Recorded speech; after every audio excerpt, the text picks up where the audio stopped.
ইন্না সলাতি নিশ্চয় আমার নামাজ, ওয়া নুসুকি আমার কুরবানি, ওয়া মাহইয়ায়া আমার জীবন, ওয়া মামাতি আমার মরণ, লিল্লাহি রাব্বিল আলামিন একমাত্র কার জন্য? মুসলমান কথা বলবে কার জন্য? মুসলমান ঘুমাবে কার জন্য? মুসলমান জাগ্রত থাকবে কার জন্য? মুসলমান কাজ করবে কার জন্য? সবাই বলেন না আল্লাহু আকবার, আর জোরে বলেন আল্লাহু আকবার। মুসলমান কথা বলবে আল্লাহর জন্য, মুসলমান কাজ করবে আল্লাহর জন্য, মুসলমান জাগ্রত থাকবে আল্লাহর জন্য, মুসলমান ঘুমাবে আল্লাহর জন্য, মুসলমান ব্যবসা করবে আল্লাহর জন্য, মুসলমান কৃষিকাজ করবে একমাত্র কার জন্য? জোরে বলেন না কার জন্য, আরো জোরে বলেন কার জন্য?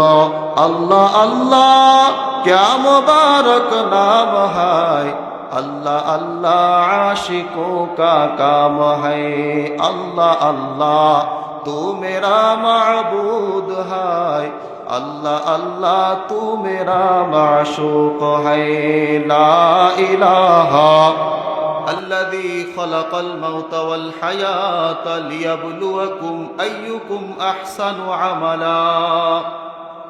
আল্লাহ রাব্বুল আলামিন বলেন যে আমি জীবন এবং মৃত্যুকে তৈরি করেছি লিয়াবলুয়াকুম পরীক্ষা করার জন্য। কি করার জন্য? জবান খুলতে হবে। কি করার জন্য? পরীক্ষা করার জন্য। এক নাম্বার ওয়া আইয়ুকুম আহসানু আমালা, দুই নাম্বার হচ্ছে কে কতদূর নেক আমল করতে পারে সেটা দেখার জন্য। সুবহানাল্লাহ বলবেন না? এক নাম্বার কি করার জন্য? পরীক্ষা করার জন্য। জবান খোলেন। এক নাম্বার কি? পরীক্ষা করার জন্য। দুই নাম্বার কে কতদূর নেক আমল করতে পারে এটা দেখার জন্য। আবার বলেন, এক নাম্বার পরীক্ষা করার জন্য, দুই নাম্বার কে কতদূর নেক আমল করতে পারে সেটা দেখার জন্য। মুআজ্জাজ হাজিরিন, আল্লাহ যে এখানে বললেন যে আমি বান্দাদেরকে পরীক্ষা করার জন্য তৈরি করেছি, কি কি জিনিস দ্বারা পরীক্ষা করবেন অন্য আরেকটা আয়াতের মধ্যে আল্লাহ রাব্বুল আলামিন ঘোষণা দিয়েছেন, ওয়ালানাবলুওয়ান্নাকুম বিশাইইন মিনাল খাউফি ওয়াল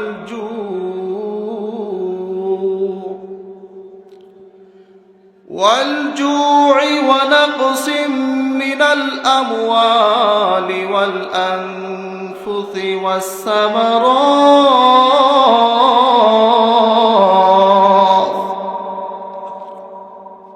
আল্লাহ বলেন তাগিদের সাথে, বান্দা আমি তোমাকে পরীক্ষা করবই করব। এই গরিব, তোর জন্য গরিব হওয়াটাই পরীক্ষা। খবরদার হারাম খাস না, চুরি করিস না, পরীক্ষায় ফেল করবি, পরিণাম জাহান্নাম। আল্লাহ বলেন বান্দারে আমি আল্লাহ তোমাকে পরীক্ষা করবই করব। এক নাম্বার হচ্ছে মিনাল খাউফ, ভয় দ্বারা পরীক্ষা করব। কি দ্বারা? এক নাম্বার হচ্ছে ভয় দ্বারা পরীক্ষা করব। কেমন ভয়? আল্লাহ রাব্বুল আলামিন বলেন বান্দা তোমাকে বিভিন্ন সময় রোগ দিব, জলোচ্ছ্বাস দিব, ক্ষুধার যন্ত্রণা দিব। এই সমস্ত বিষয়গুলো দ্বারা আমি আল্লাহ তোমাকে পরীক্ষা করব। যে এগুলোর পরীক্ষার মধ্যে যদি তুমি ধৈর্য ধারণ করে ইস্তেকামতের সাথে হালতের উপর অটল থাকতে পারো, তাহলে আল্লাহ রাব্বুল আলামিন তোমার জন্য নিয়ামতে ভরা জান্নাতের ব্যবস্থা করে দিয়েছেন। বলেন সুবহানাল্লাহ। দুই নম্বর হচ্ছে আল্লাহ রাব্বুল আলামিন জু দ্বারা পরীক্ষা করবেন, ক্ষুধা দ্বারা পরীক্ষা করবেন। মানুষকে সারাদিন যদি না খেয়ে থাকে, সন্ধ্যার সময় ক্ষুধা লাগে কে লাগে না? মানুষ যত অপকর্মের সাথে লিপ্ত হয়ে যায় তার একটা নাম্বার কারণ হচ্ছে পেট। কি রে? মানুষ চুরি করে, চোর চুরি করে কিসের জন্য? পেটের জন্য। কিসের জন্য? পেটের জন্য। ডাকাতি দেয় কিসের জন্য? পেটের জন্য। ব্যবসায়ীরা ব্যবসা করে কিসের জন্য? পেটের জন্য। প্রত্যেকটা মানুষ তার নিজ পেশায় নিয়োজিত, আর একটা মূল কারণ হচ্ছে তার পেটের ক্ষুধা নিবারণ করার জন্য। ঠিক কিনা বলেন? আল্লাহ বলেন বান্দা আমি তোমাকে ক্ষুধা দিয়া পরীক্ষা করব।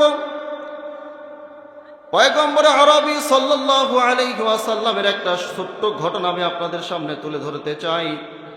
বর্তমান সময়ে মানুষ ক্ষুধার যন্ত্রণা সহ্য করতে না পেয়ে অন্যায়ভাবে মানুষের মাল আত্মসাৎ করে।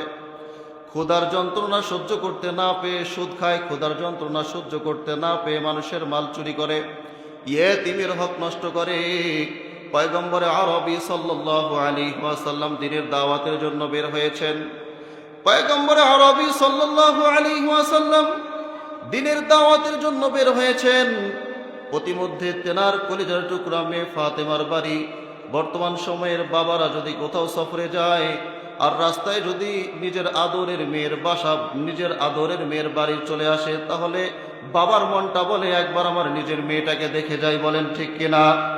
পয়গম্বর আরবি হযরত মুহাম্মদ সাল্লাল্লাহু আলাইহি ওয়াসাল্লাম দ্বীনের দাওয়াতের কাজে বের হয়েছেন। প্রতিমধ্যেই ফাতেমা নিজের কলিজার টুকরা মেয়ের বাড়ি, পয়গম্বর আরবি সাল্লাল্লাহু আলাইহি ওয়াসাল্লাম মেয়েকে দেখার জন্য মেয়ের দরজার সামনে গিয়ে ডাক দেয়, ফাতেমা দরজা খোল। হযরতে ফাতেমা রাদিয়াল্লাহু তাআলা আনহা দরজার সামনে উপস্থিত, কিন্তু দরজা খোলে না। পয়গম্বর আরবি সাল্লাল্লাহু আলাইহি ওয়াসাল্লাম আবার ডাক দেয়, মা ফাতেমা খোল, দরজা খুলে দাও মা, দরজা খুলে দাও। আমি তোমার বাবা, দীর্ঘদিন ধরে তোমার সাথে সাক্ষাৎ হয় নাই, তোমাকে একটা নজর দেখার জন্য তোমার দরজায় দাঁড়িয়েছি। পয়গম্বর আরবি সাল্লাল্লাহু আলাইহি ওয়াসাল্লাম দরজা খোলা পাইলেন না। তৃতীয়বার আবার ডাক দেয়, মা কি অপরাধ করেছে রে মা, দরজা খোল, আমি তোমাকে একটা নজর দেখেই চলে যাব। আয়েশা ফাতেমা রাদিয়াল্লাহু তাআলা আনহা দরজার ওই পাশ দিয়ে ডাক দেয়া বলে, বাবা তুমি কোনো অপরাধ করো নাই, কিন্তু তোমার সামনে দাঁড়ানোর মতো অবস্থা আমার নাই। আমার পরনে সেই পোশাক নাই যেই পোশাক পরে আমি মেয়ে হয়ে তোমার সামনে দাঁড়াবো। হযরতে পয়গম্বর সাল্লাল্লাহু আলাইহি ওয়াসাল্লাম নিজের কাঁধের চাদরটা দরজার উপর দিয়ে নিজের কলিজার টুকরা মেয়েকে দিলেন। হযরতে ফাতেমা রাদিয়াল্লাহু তাআলা আনহা চাদর মুড়ি দিয়ে দরজা খুলে বাবার সামনে চলে আসলেন। পয়গম্বর আরবি হযরত মুহাম্মদ সাল্লাল্লাহু আলাইহি ওয়াসাল্লাম বাড়ির ভিতরে প্রবেশ করলেন। এই লক্ষণপুরের মুসলমান ভালো করে শোনো, যেই পেটের জন্য তোমরা এত খারাপ কাজের মধ্যে লিপ্ত হয়ে যাও, আজান হওয়ার পরেও মাওলার হুকুম আদায় করো না। দেখো পয়গম্বরের কি অবস্থা ছিল, পয়গম্বরের মেয়ের কি অবস্থা ছিল। এই মুসলমান বাবাজিরা, যেই নবী দোয়া করলে আল্লাহ রাব্বুল আলামিন কবুল করতে সময় লাগে না, সেই নবী দিনের পথে দিনের কাজ করতে কত ক্ষুধা সহ্য করছে, কত কষ্ট সহ্য করছে, একটু চিন্তা করে দেখো। আল্লাহর নবী হযরত মুহাম্মদ সাল্লাল্লাহু আলাইহি ওয়াসাল্লামের বাড়িতে প্রবেশ করলেন।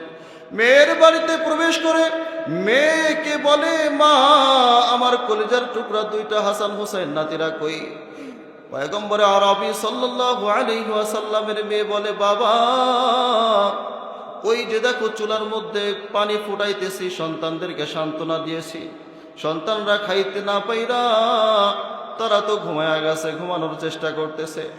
মা এবং মেয়ে এবং বাবার এদিকে কথোপকথন হচ্ছে, ওদিকে সন্তানরা পয়গম্বরের দুইজন নাতি হাসান হোসেন ঘুম থেকে জাগ্রত হয়ে গেছে। একজন আরেকজনকে বলে, ভাই দেখো আমাদের নানা চলে আসছে, আমাদের খাওয়ার আর কোনো কষ্ট থাকবে না। পয়গম্বর আরবি সাল্লাল্লাহু আলাইহি ওয়াসাল্লামের আওয়াজ শুনে হাসান হুসাইন দুইজন ভাই ছুটে নানার কাছে চলে আসলো। নানাকে বলে, নানা তুমি আমাদের বাড়িতে আসছো, তোমাকে পেয়ে আমরা অনেক খুশি। নানা গো, এই যে তোমার মেয়ে আমাদের মা ফাতেমা প্রতিদিন রান্না করে আমাদেরকে খাইতে দেয় না। পয়গম্বর আরবি সাল্লাল্লাহু আলাইহি ওয়াসাল্লামকে নাতিরা বলে, নানা আজকে আমরা আমার মায়ের দুইজন সন্তান হইয়া আমার মাকে আসামির কাঠগড়ায় দাঁড়াইয়া, আমার মায়ের বাবা আমার নানাকে বিচারক বানাইয়া আমার নানার কাছে তার মেয়ের সম্পর্কে বিচার দিতে চাই। নানা গো, তোমার মেয়ে প্রতিদিন খাবার রান্না করে কিন্তু আমাদেরকে খাইতে দেয় না। পয়গম্বর আরবি সাল্লাল্লাহু আলাইহি ওয়াসাল্লাম বলেন, এই নাতি আমি তো তোমাদের এই বিচার করতে পারবো না। পয়গম্বর আরবি সাল্লাল্লাহু আলাইহি ওয়াসাল্লামের কথা শুনে দুইজন নাতি বলে, দেখছো নি আমার নানা তার মেয়ের বিচার পাইয়া করতেছে না। পয়গম্বর আরবি সাল্লাল্লাহু আলাইহি ওয়াসাল্লামকে দুইজন নাতি নিজের পরনের পোশাক উপরে তুইলা পেট দেখাইতেছে, নানা তোমার মেয়ে 3 দিন থেকে আমাদেরকে খাইতে দেয় নাই, দেখো ক্ষুধার যন্ত্রণা সহ্য করতে না পেরে আমরা দুই ভাই পেটের মধ্যে পাথর বেঁধেছি। এ নানা তোমার মেয়ে প্রতিদিন রান্না করে খাইতে দেয় নাই, এই জন্য দুইজন ভাই, ছোট্ট দুইজন ভাই, আমরা পেটের মধ্যে 3টা করে পাথর বেঁধেছি রে নানা।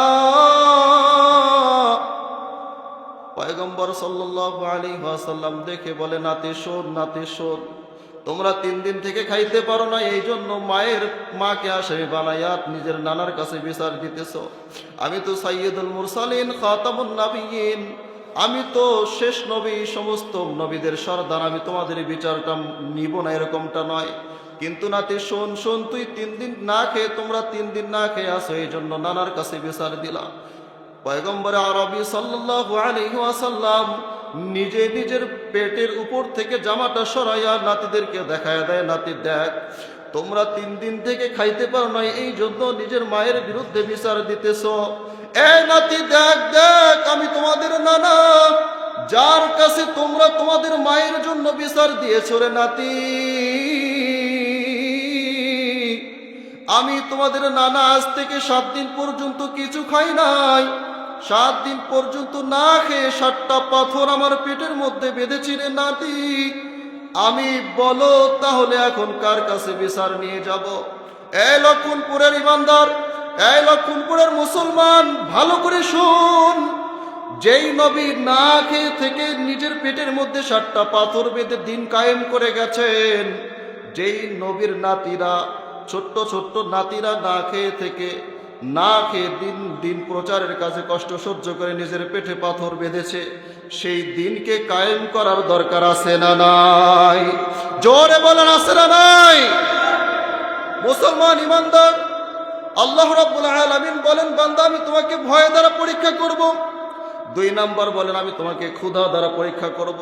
বিভিন্ন সময় ক্ষুধার কষ্ট চলে আসবে, আল্লাহ রাব্বুল আলামিনের ডাক চলে আসছে, নামাজের ডাক চলে আসছে, আল্লাহর হুকুম নামাজে না গিয়ে সংসারের মধ্যে খরচ নাই, খরচ বহন করার জন্য নিজের নামাজকে পরিত্যাগ করে অটো নিয়ে বের হয়ে যায়, নিজের নামাজকে ছেড়ে দিয়ে জমিনে কৃষি কাজ করতে যায়। এই বান্দা, আল্লাহ রাব্বুল আলামিন বলেছেন, অলজু, তোমাকে ক্ষুধা দ্বারা পরীক্ষা করবে।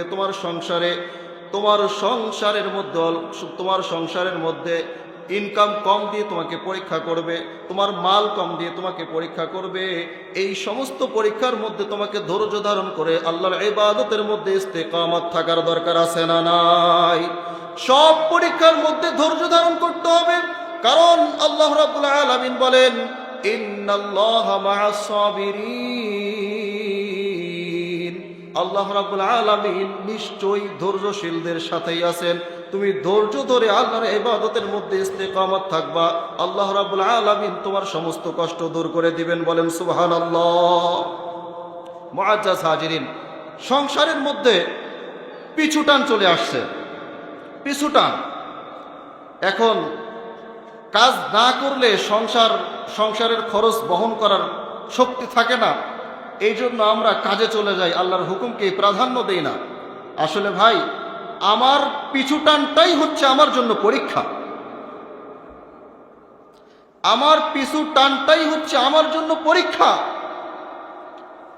10 মিনিট ব্যবসাটাকে বন্ধ করে রাখলে লস হয়ে যাবে, আল্লাহর হুকুম হয়েছে নামাজে যাব, কিন্তু ওই যে লসের ভয়, এটাই আমার জন্য পরীক্ষা। আপনি আল্লাহর হুকুমকে প্রাধান্য দিয়ে চলবেন, আল্লাহর পরীক্ষায় পাশ করবেন, পাশ করার পর মৃত্যুর পরে আল্লাহ তাআলা আপনার জন্য অফুরত্ন নিয়ামতে ভরা জান্নাতকে তৈরি করে রেখেছেন। বলেন সুবহানাল্লাহ। মুআজ্জাজ হাজিরিন, এই জন্য আল্লাহ তাআলার সমস্ত পরীক্ষার মধ্যে ধৈর্য ধারণ করার দরকার আছে না নাই? জবাই বলেন, আছে না নাই? কে কে আল্লাহর পরীক্ষার মধ্যে ধৈর্য ধারণ করতে রাজি আছি? 2টি হাত আল্লাহ তাআলাকে তুলে দেখান। নারায়ে তাকবীর, নারায়ে তাকবীর, জোরে বলেন নারায়ে তাকবীর। মুআজ্জাজ হাজিরিন, 3টা জিনিস জীবনে যত বেশি করবেন তত বেশি হবে। কথা বলেন, কয়টা জিনিস? 3টা জিনিস জীবনে যত বেশি করবেন তত বেশি হবে, এর কমার কোনো সুযোগ নাই। যত কম করবেন তত কম হবে, কিন্তু যত বেশি করবেন ততই বেশি হবে। 1 নাম্বার হচ্ছে ভয়। 1 নাম্বার কি? ভয়। জীবনে যত বেশি করবেন তত বেশি ভয় অন্তরের মধ্যে বাড়বেই। কথা বলেন ঠিক কিনা? 2 নাম্বার হচ্ছে ঘুম। জীবনে যত বেশি ঘুমাবেন সামনে তত ঘুমের চাহিদা বাড়তেই থাকবে। আর 3 নাম্বার হচ্ছে খাওয়া। কি? খাবার। যত বেশি ছোট থেকে খাবেন, বড় যত হবেন পেট তত বড় হবে, খাবার চাহিদাও তত বেশি বাড়বে। এই 3টা জিনিস কিন্তু আমাদের শরীরের জন্য মারাত্মক ক্ষতিকর, মারাত্মক ক্ষতিকর।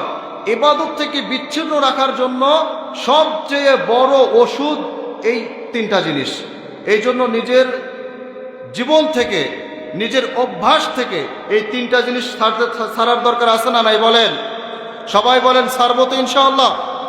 মুআজ্জাজ হাজিরিন, আল্লাহ রাব্বুল আলামিন বলেন, বান্দা আমি তোমাকে ভয় দ্বারা পরীক্ষা করব।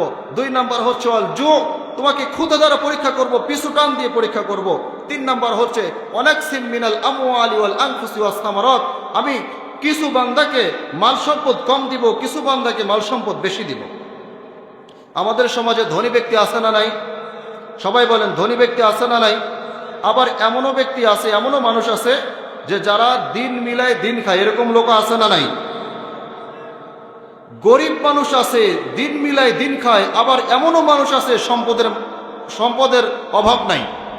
আল্লাহ রাব্বুল আলামিন বলেন, বান্দা এটা তোমার দোষ না, আমি আল্লাহ তোমাকে পরীক্ষা করার জন্য তোমাকে ওই শ্রেণীর অন্তর্ভুক্ত করেছি।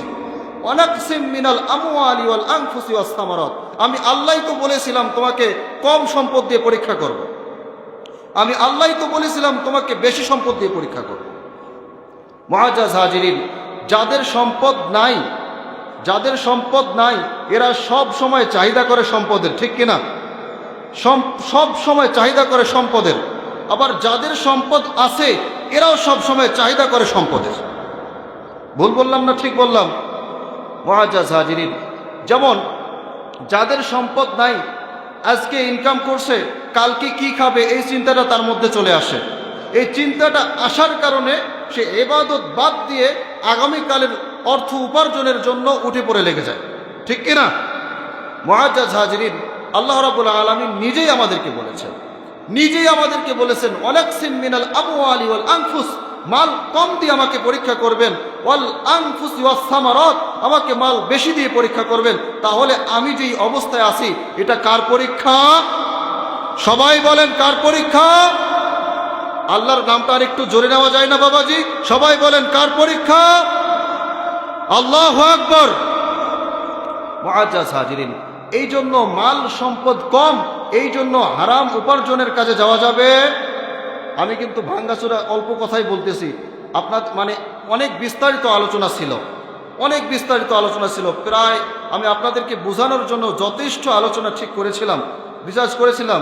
যেহেতু আমি আপনাদের এলাকারই সন্তান, প্রতিদিন আমার মুখ আপনাদেরকে দেখতে হবে, প্রতিদিন দেখতে হবে।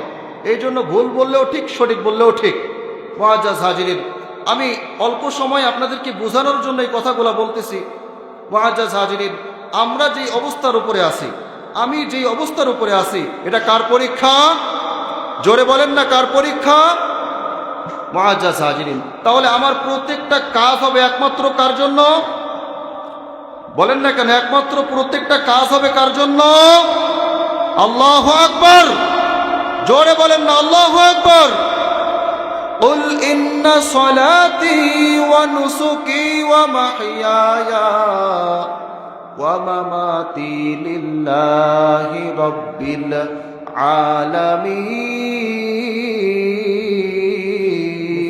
العالمين الله أكبر মুআজ্জাজ হাজিরিন, আল্লাহ রাব্বুল আলামিন বলেন, বান্দা কুল, হে রাসূল বলে দেন, ইন্না সলাতি, নিশ্চয় আমার নামাজ, ওয়া নুসুকি, আমার কুরবানি, ওয়া মাহইয়ায়া, আমার জীবন, ওয়া মামাতি, আমার মরণ, লিল্লাহি রাব্বিল আলামিন, একমাত্র কার জন্য? মুসলমান কথা বলবে কার জন্য? মুসলমান ঘুমাবে কার জন্য? মুসলমান জাগ্রত থাকবে কার জন্য? মুসলমান কাজ করবে কার জন্য? সবাই বলেন না আল্লাহু আকবার। আর জোরে বলেন আল্লাহু আকবার। মুসলমান কথা বলবে আল্লাহর জন্য, মুসলমান কাজ করবে আল্লাহর জন্য, মুসলমান জাগ্রত থাকবে আল্লাহর জন্য, মুসলমান ঘুমাবে আল্লাহর জন্য, মুসলমান ব্যবসা করবে আল্লাহর জন্য, মুসলমান কৃষিকাজ করবে একমাত্র কার জন্য? জোরে বলেন না কার জন্য? আরো জোরে বলেন কার জন্য? আল্লাহ আল্লাহ, ক্যা মুবারক নাম হায়, अल्लाह अल्लाह आशिकों का काम है, अल्लाह अल्लाह तू मेरा माबूद है, अल्लाह अल्लाह तू मेरा माशूक है, ला इलाहा। मुआज्जाज हाजिरिन, 2 নম্বর আয়াতের দ্বিতীয় অংশে আল্লাহ রাব্বুল আলামিন বলতেছেন, ওয়া আইয়ুকুম আহসানু আমালা, কে কতদূর নেক আমল করতে পারে সেটা দেখার জন্য। নেক আমল, ভালো কাজ। মুসলমান যারা আছে, মুসলমানের প্রত্যেকটা কাজ, প্রত্যেকটা কথা ন্যায়সঙ্গত এবং ভালো, সব কিছু সওয়াব। সুবহানাল্লাহ বলবেন না?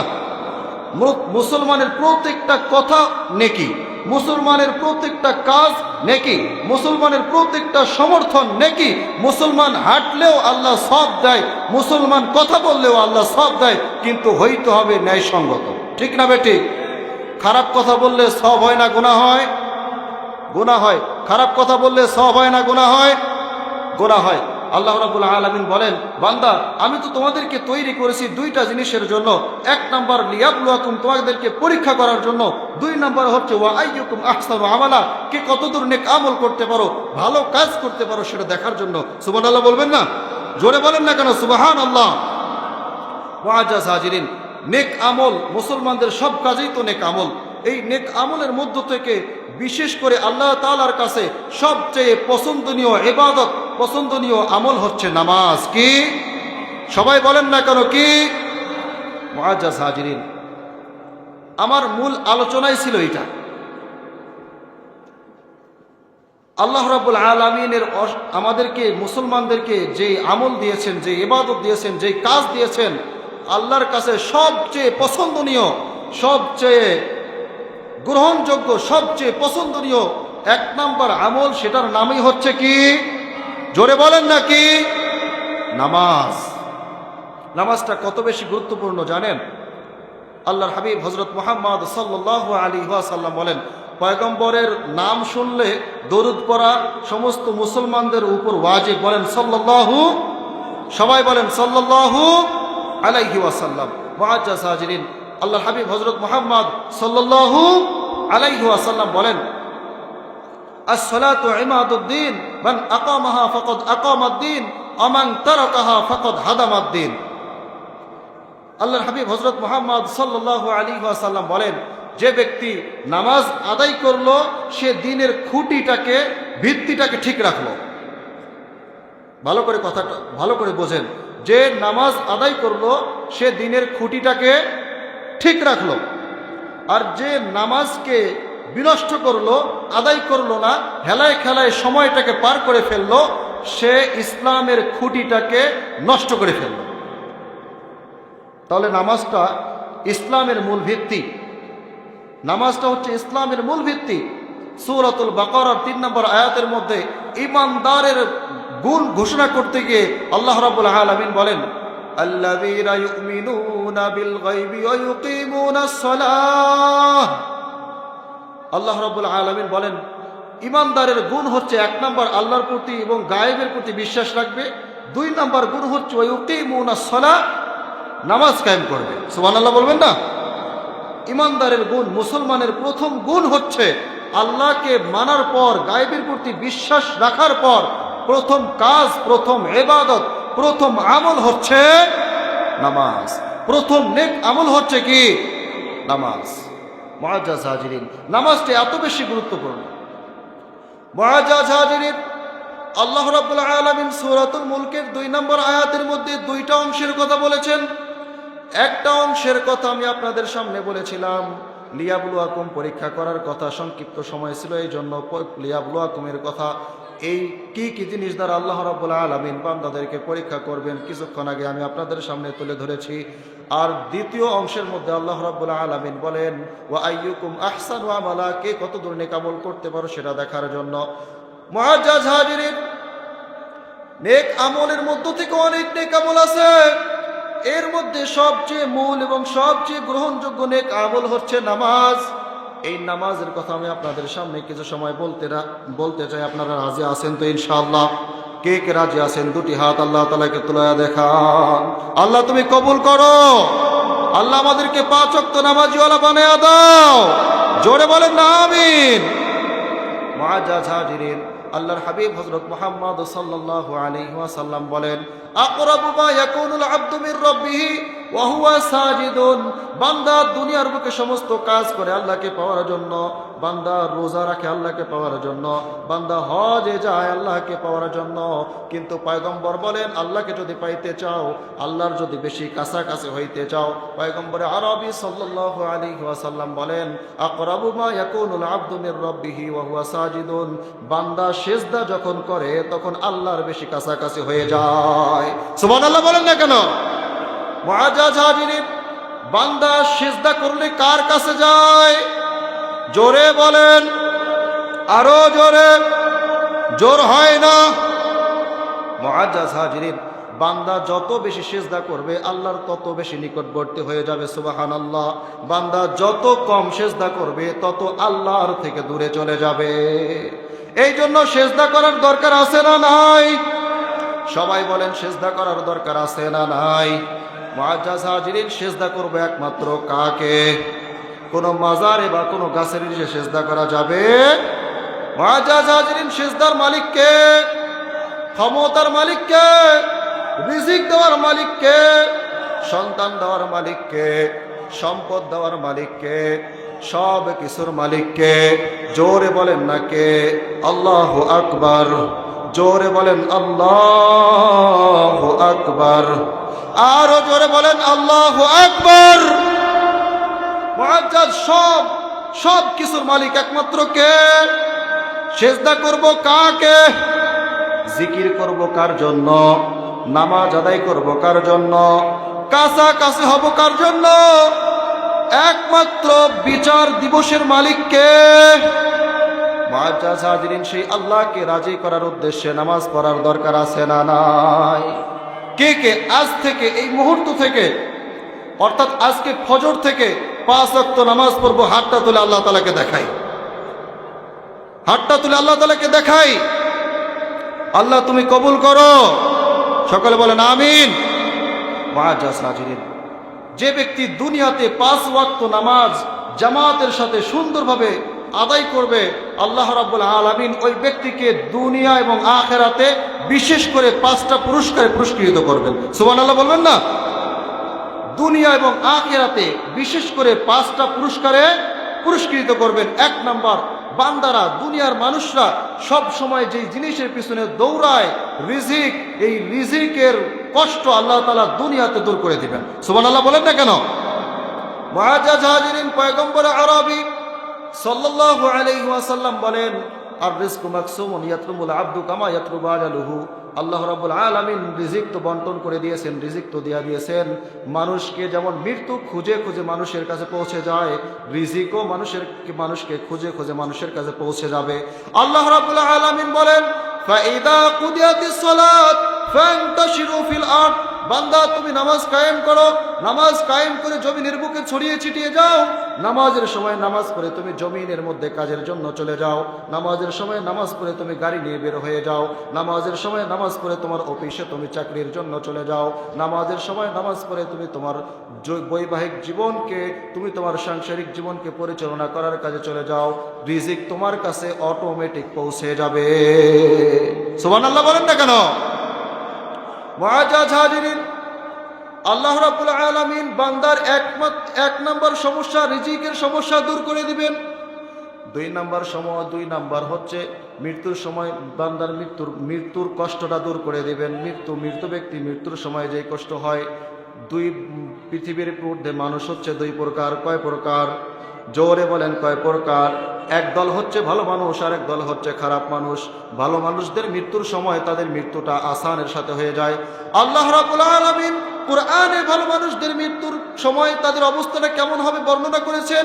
আল্লাহ রাব্বুল আলামিন বলেন, ইয়া আইয়াতুহান নাফসুল মুতমাইন্নাহ ইরজিই ইলা রাব্বিকি রাদিয়াতাম মারদিয়াহ ফাদখুলি ফি ইবাদি ওয়াদখুলি জান্নাতি। আল্লাহু আকবার। আল্লাহ রাব্বুল আলামিন বলেন, পৃথিবীর বুকে যারা আল্লাহ রাব্বুল আলামিনের বাধ্য বান্দা, ভালো বান্দা, পৃথিবীর বুকে যারা ভালো মানুষ, তাদের যখন জান কবজ করার সময় হয়ে যায়, আজরাইল যখন জান কবজ করার জন্য আসে, আজরাইল ডাক দেয়, আল্লাহ রাব্বুল আলামিন ফেরেশতাদের মধ্যে ডাক দেয়, ইয়া আইয়াতুহান নাফসুল মুতমাইন্না, হে প্রশান্ত হৃদয়, হে প্রশান্ত হৃদয়, ইয়া আইয়াতুহান নাফসুল মুতমাইন্না ইরজিই ইলা রাব্বিক, তুমি তোমার রবের দিকে ফিরে যাও। সুবহানাল্লাহ। রাদিয়াতাম মারদিয়া, খুশিতে, আনন্দ চিত্তে, প্রফুল্ল চিত্তে, ফাদখুলি ফি ইবাদি, আমার বান্দাদের অন্তর্ভুক্ত হয়ে যাও, আমার নেককার পরহেজগার বান্দাদের অন্তর্ভুক্ত হয়ে যাও। অদখুলি জান্নাতি, তাদের সাথে জান্নাতে চলে যাও। সুবহানাল্লাহ। বাড়ি যা বলেন মুআজ্জাজ হাজিরিন, ভালো মানুষদের জান যখন কবজ করবে আল্লাহ তাআলা আজরাইলের মাধ্যমে, তখন ভালো মানুষদেরকে এরকম সুসংবাদ শোনায়া শোনায়া সুসংবাদ জান্নাতের নিয়ামতগুলা তাদের সামনে তুলে ধরে তাদেরকে খুশি করে তাদের জানটাকে সুন্দরভাবে এমনভাবে বের করে, যেরকম কামা ইয়ামরিকুস সাহাম, যেরকম আটার খামিরের ভিতর থেকে মানুষের চুল টেনে বের করলে কোনো কষ্ট হয় না, আটা যেমন চুলের সাথে লেগে থাকে না, নেককার বান্দার জান কবজ করার সময় নেককার বান্দাও এই পরিমাণও কষ্ট পাবে না। সুবহানাল্লাহ বলবেন না? মুআজ্জাজ হাজিরিন, যারা নামাজি ব্যক্তি হবে, 2 নম্বর পুরস্কার হিসেবে তাদের মৃত্যুর কষ্টটা আল্লাহ তাআলা দূর করে দিবেন। সুবহানাল্লাহ বলবেন না? 3 নম্বর হচ্ছে আল্লাহ রাব্বুল আলামিন 3 নম্বর হচ্ছে তাদের কবরের মধ্যে শান্তির একটা জায়গা করে দিবেন, শান্তি, আরাম আর আরাম, শান্তিময় কবরটাকে শান্তিময় বানায়া দিবেন। 4 নম্বর হচ্ছে হাসরের ময়দানে তাদের আমলনামা ডান হাতে দিবেন। সুবহানাল্লাহ বলেন না কেন? মুআজ্জাজ হাজিরিন, হাসরের ময়দানে তাদের আমলনামা ডান হাতে হবে। নামাজি ব্যক্তিদের আমলনামা ডান হাতে, বেনামাজি ব্যক্তিদের আমলনামা বাম হাতে। ডান হাতে দিবে শুধু সামনে, ডান হাতে আমলনামা দেওয়ার পর নামাজি ব্যক্তিরা ডান হাতে আমলনামা পেয়ে খুশিতে আত্মহারা হয়ে যাবে। আর বেনামাজি ব্যক্তিদের বুকের ভিতর দিয়ে, হাতটাকে ভিতর দিয়ে ঢোকায়া, পিঠ দিয়ে বের করে মাথাটাকে পিছনের দিকে ঘোরায়া বেনামাজি ব্যক্তিদের বাম হাতের মধ্যে আমলনামা দিয়ে পড়বে, পড়ো পড়ো, দুনিয়াতে কি করে আসছো, কখন নামাজ পড়ছো, কখন পড়ো নাই, পড়ো। মুআজ্জাজ হাজিরিন, নামাজি ব্যক্তিদের আমলনামা ডান হাতে। 5 নম্বর পুরস্কার হচ্ছে নামাজি ব্যক্তিদেরকে ডান হাতে আমলনামা দেওয়ার পর বিনা হিসেবে আল্লাহ তাআলা জান্নাতে পৌঁছায়া দিবে। তাহলে নামাজ আদায় করার দরকার আছে না নাই? সবাই বলেন আছে না নাই? মুআজ্জাজ হাজিরিন, নামাজ পড়লে আর কি পাওয়া যাবে? নামাজ পড়লে আর কি লাভ হবে? আল্লাহ রাব্বুল আলামিন বলেন, বান্দা, দুনিয়াতে যদি তুমি নামাজি হও, দুনিয়াতে যদি তোমার জীবনটাকে তুমি নামাজ দিয়ে সাজাও, আমার হুকুম আহকামগুলো যদি মেনে চলো, বান্দারে, তোমার মৃত্যু হইতে দেরি, আমার নিয়ামতে ভরা জান্নাত তোমার জন্য সজ্জিত হইতে দেরি নয়। মুআজ্জাজ হাজিরিন, এই নামাজ আল্লাহর কাছে এত বেশি প্রিয়, হাজী সাহেব হজ করেছেন, তার হজের চেয়েও নামাজ আল্লাহর কাছে প্রিয়। মালদার বান্দা যাকাত দিয়েছে, যাকাতের চেয়ে নামাজ আল্লাহর কাছে বেশি প্রিয়। রোজাদার ব্যক্তি রোজা রেখেছে, রোজার থেকেও নামাজ আল্লাহর কাছে বেশি প্রিয়। আল্লাহর হাবিব বলেন, ইন্না আউওয়ালা মা ইউহাসাবু বিহিল আবদু ইয়াউমাল কিয়ামাতি মিন আমালিহি সালাতুহু ফাইন সালাহাত ফাকাদ আফলাহা ওয়া আনজাহা ওয়া ইন ফাসাদাত ফাকাদ খাবা ওয়া খাসিরা। দুনিয়ার বুকে যে আমল করি না কেন, যাকাত দেই, রোজা রাখি, হজ করি, যে আমলেই করি না কেন, কিয়ামতের দিন বান্দার সর্বপ্রথম আল্লাহ তাআলা আমলের মধ্যে নামাজের হিসাব নেবেন। আল্লাহর হাবিব বলেন, ইন্না আউওয়ালা মা ইউহাসাবু বিহিল আবদু ইয়াউমাল কিয়ামাতি মিন আমালিহি সালাতুহু। কিয়ামতের দিন বান্দার আমলের মধ্যে সর্বপ্রথম নামাজের হিসাব নেওয়া হবে। ওয়াইন সালাহাত ফাকাদ আফলাহা ওয়া আনজাহা। যদি নামাজ ঠিক থাকে, বান্দার যদি নামাজ ঠিক থাকে, বান্দার নামাজ ঠিক আছে, বান্দা হজ করছে, হজ ঠিক বলে গণ্য হবে। বান্দার নামাজ ঠিক আছে, বান্দা যাকাত দিছে, যাকাত ঠিক বলে গণ্য হবে। বান্দার নামাজ ঠিক আছে, বান্দা দান করছে, দানটা ঠিক বলে গণ্য হবে। বান্দার নামাজ ঠিক আছে, বান্দা ইবাদত করছে, নফল ইবাদত করছে, বান্দার নফল ইবাদতগুলো ঠিক বলে গণ্য হবে। বা ইন ফাসাদাত, যদি নামাজ ঠিক না থাকে, তাহলে তার অন্যান্য ইবাদত বরবাদ হয়ে যাবে। তাহলে ইবাদতের মধ্য থেকে সবচেয়ে পছন্দনীয় ইবাদতের নাম কি? সবাই বলেন না কেন, নাম কি? মুআজ্জাজ হাজিরিন, পয়গম্বর আরবি সাল্লাল্লাহু আলাইহি ওয়াসাল্লাম নামাজের ব্যাপারে সব সময় বান্দাদেরকে তাগিদ করেছেন, সব সময় নামাজের ব্যাপারে সাহাবায়ে কেরামদেরকে উৎসাহিত করেছেন। এমনকি তিনি নিজেও অসুস্থ অবস্থায়ও সাহাবায়ে কেরামদের সাথে নামাজ আদায় করেছেন। সাহাবায়ে কেরাম রাদিয়াল্লাহু তাআলা আনহুম আজমাইন তেনারাও যত অসুস্থই হোক না কেন, যত অসুস্থতাই হোক না কেন, প্রয়োজনে একজন সাহাবী আরেকজন সাহাবীর কাঁধে ভর দিয়ে মসজিদে গিয়ে নামাজ আদায় করেছেন। তারপরেও নামাজ কখনো ছাড়েন না। কিন্তু আমাদের হালকা জ্বর আসলে ঠান্ডার ভয়ে আমরা আর নামাজ আদায় করতে চাই না। কথা বলেন ঠিক না বেঠিক? ঠান্ডার ভয়ে আমার সন্তান নামাজ পড়ে, 4 ওয়াক্ত নামাজ পড়ে, ফজরে আমি আমার সন্তানটাকে ডাকি না। আমার সন্তানটা যদি ওঠে তাহলে তাকে ঠান্ডা লাগবে, ঠান্ডা লাগলে সর্দি ধরবে, পড়ালেখা করতে পারবে না, এরকম ভয় করি বিধায় আমার সন্তানটাকে আমি নামাজের তাগিদ করি না। ভাই, আপনার যত কাজ আছে সমস্ত কাজের ভিতরে আল্লাহ আগে দেখবে যে বান্দার নামাজ আছে কিনা, বান্দার নামাজ আছে কিনা, এটা আল্লাহ আগে দেখবে। আপনার সন্তানের যতদিন আপনার সন্তান জীবিত থাকবে, আপনার সন্তানের যত কাজ আছে সমস্ত কাজের ভিতরে আল্লাহ দেখবে নামাজ আছে কিনা দেখো। ফেরেশতাদেরকে বলবে নামাজ আছে না কিনা দেখো। যখন দেখবে যে নামাজ ঠিক আছে, তখন ওই বান্দাকে আল্লাহ তাআলা ওই বান্দার সমস্ত কাজ সঠিক বলে গণ্য করে ওই বান্দাকে আল্লাহ তাআলা নিয়ামতে ভরা জান্নাতে পাঠাই দিবেন। বলেন সুবহানাল্লাহ। আপনারা মনোযোগ দিয়ে শ্রবণ করবেন। হাসরের ময়দানে যখন বিচার কার্য শেষ হয়ে যাবে, আল্লাহ রাব্বুল আলামিন নেক বান্দাদেরকে, নেককারদেরকে যখন জান্নাতে পাঠাই দিবেন এবং বদকার যারা, আমলহীন যারা, তাদেরকে যখন জাহান্নামে পাঠাই দিবেন, বাপ যাবে জাহান্নামে, সন্তান আমল করে যাবে জান্নাতে, মা যাবে জাহান্নামে, সন্তান আমল করে যাবে জান্নাতে। যখন সন্তান নামাজ আদায় করে আমল করে জান্নাতের দিকে যাবে, জান্নাতের দিকে যাওয়ার পথে দেখবে যে আমার মা জাহান্নামে আছে, আমার বাবা জাহান্নামে আছে, আমার ভাই জাহান্নামে আছে। সন্তান বাবাকে ডাক দেয়া বলবে, সন্তান মাকে ডাক দেয়া বলবে, সন্তান ভাইকে ডাক দেয়া বলবে, মা সালাকাকুম ফি সাকর। তোমাদেরকে কোন কাজটা, কোন জিনিস তোমাদেরকে আজকে জাহান্নামে নিয়ে আসলো? তোমাদেরকে কোন জিনিস, কোন কাজ তোমাদেরকে আজকে জাহান্নামে নিয়ে আসলো? আল্লাহ রাব্বুল আলামিন কোরআনুল কারীমের মধ্যে সুন্দরভাবে স্পষ্ট করে দিয়েছেন। আল্লাহ রাব্বুল আলামিন বলেন, ক্বালু লাম নাকু মিনাল মুসাল্লিন।